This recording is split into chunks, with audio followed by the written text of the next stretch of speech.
जेठ महीने की कथा का 5वां अध्याय। आज के अध्याय में हम जानेंगे रंभा व्रत महात्म्य।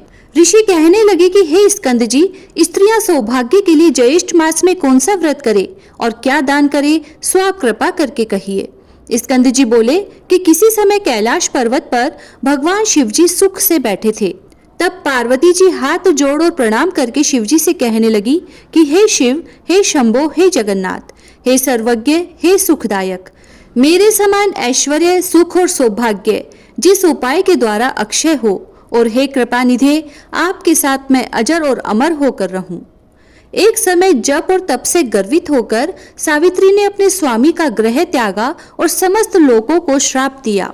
उस समय आपने सावित्री को मना नहीं किया और वह ब्रह्मा से कहने लगी कि हे निर्लज्ज, बकरी के गले में बिना दूध के निरर्थक स्तनों के समान तू प्राणों का त्याग कर।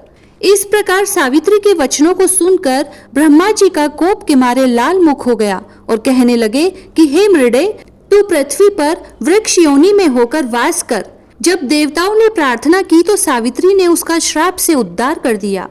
पार्वती जी कहने लगी कि हे कृपा सिंधु, यदि आप मेरे पर अनुग्रह करें तो उस उपाय को कहिए, क्योंकि स्वर्ग लोक में महेंद्र तथा प्रजापति का भी नाश कहा है।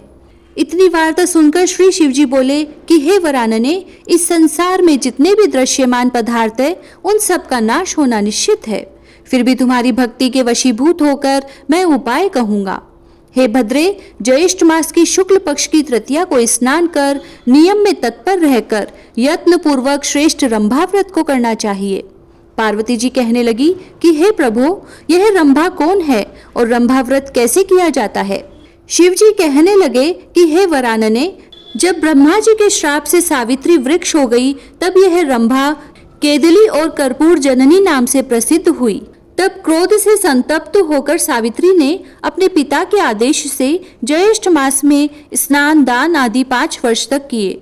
तब ब्रह्मा जी प्रसन्न हो गए और ज्येष्ठ शुक्ल तृतीया को सावित्री को सामने प्रकट होकर ब्रह्मा जी ने पृथ्वी के बहुत से दुर्लभ वरदान दिए। उनको तुम सुनो।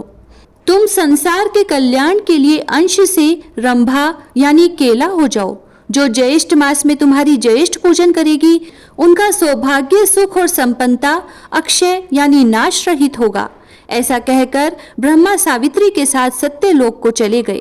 फिर शिव जी कहने लगे कि यह सावित्री के श्राप की कथा तुमसे कही। अब संक्षेप में रंभा व्रत की विधि तुमसे कहता हूँ। ज्येष्ठ मास की तृतीया के दिन बाग या अपने घर में केला का पेड़ लगाएं।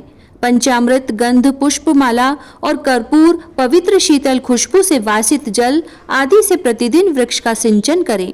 सुंदर वन को बनाकर उसके मध्य में कलश स्थापित करें। षोडशोपचार विधि से पूजन कर अनेक प्रकार के नैवेद्य अर्पण करें। अपनी शक्ति के अनुसार ब्राह्मणों को भोजन कराएं और स्वयं हविष्यान भोजन कर गीत, वाद, पुराण, कथा, श्रवण और कीर्तन द्वारा देवता के सामने जागरण करें। इस प्रकार केदली वन में बैठकर नित्य प्रति पूजन करें। समस्त कामनाओं वाले मनुष्य इस प्रकार मास व्रत को करें।